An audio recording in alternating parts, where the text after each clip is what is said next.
Hello everyone.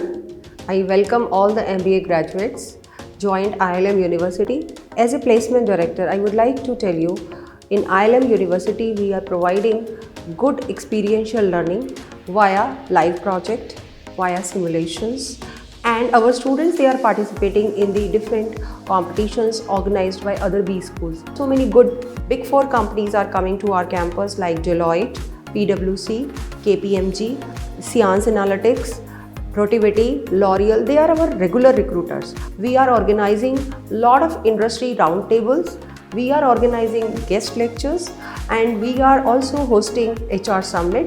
We are just organizing every year sectoral week. So in that particular sectoral week, a lot of people from different sectors, they are generally visiting to our campus and they are orienting our students about the different sectors and what all opportunities are there in those sectors. In the end, I would like to tell you, placement is not given, it has to be earned. We will provide you a lot of opportunities, lot of platforms in terms of opportunities, but at the end you have to convert those opportunities in the form of final appointment letter.